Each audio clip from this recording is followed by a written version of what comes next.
Hello बच्चों, let's read the question. Question says if R and S are transitive relation on a set A, then prove that R union S may not be a transitive relation on A. इस question को करने के लिए हम इसका की concept समझते हैं. तो की कॉन्सेप्ट है,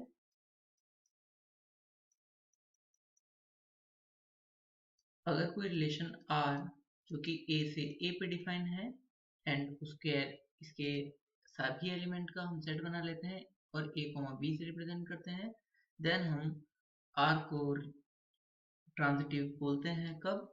जब इफ A, B बिलोंग करे R से and B, C he belong करे R से, देन A, C बिलोंग करे R को, तब ट्रांजिटिव रिलेशन बोलते हैं.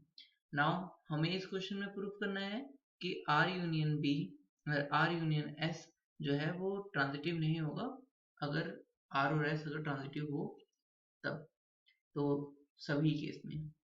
तो ऐसा हो जरूरी नहीं है, हमें ये प्रूफ करना है कि R यूनियन S जो है वो जरूरी नहीं है कि वो ट्रांजिटिव हो R और S के ट्रांजिटिव होने के बाद भी. तो नाउ इस क्वेश्चन को करने के लिए हम इसको किसी एक एग्जाम्पल के थ्रू कर लेते हैं.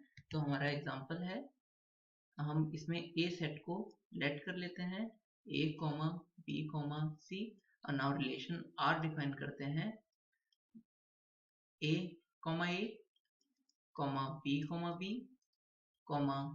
C, C, A, B,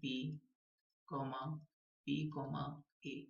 हमने R को इस तरीके से डिफाइन किया है कि वो ट्रांजिटिव है, मतलब सभी A, B और एंड B, C अगर बिलोंग कर रहा है तो A, C भी बिलोंग करेगा. और S को भी कुछ इस तरीके से बिलोंग करें कि S को भी कुछ इस तरीके से फॉर्म करते हैं कि वो ट्रांजिटिव हो. तो नाउ S को लिख लेते हैं A, and B, and C, and अब कुछ डिफरेंट एलिमेंट लिख लेते हैं. B, C लिख लेते हैं एंड C, B लिख लेते हैं.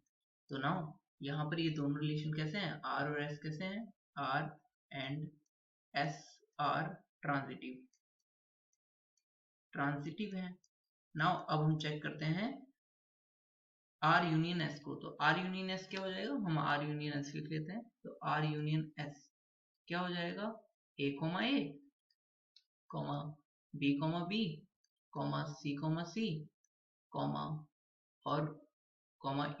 B, A, B, C, B. Now ये हो गया हमारा. अब हम इसे चेक करते हैं कि ये ट्रांजिटिव है या नहीं है. तो इसमें हम देखते हैं कि A, B बिलोंग कर रहा है, A, B बिलोंग कर रहा है R यूनियन S को, एंड B, C बिलोंग कर रहा है R यूनियन S को. देखो ये दोनों एलिमेंट सेम है तो A, C भी बिलोंग करना चाहिए, बट A, C जो है वो बिलोंग नहीं कर रहा है R यूनियन, यहाँ C नहीं ऐसे, R यूनियन S को. सो इसका मतलब क्या हो गया कि R union S is not transitive, बल्कि हमारे R और S कैसे थे, ट्रांजिटिव थे. So we have proved this question. Hope you understood it well. Best of luck. Thank you.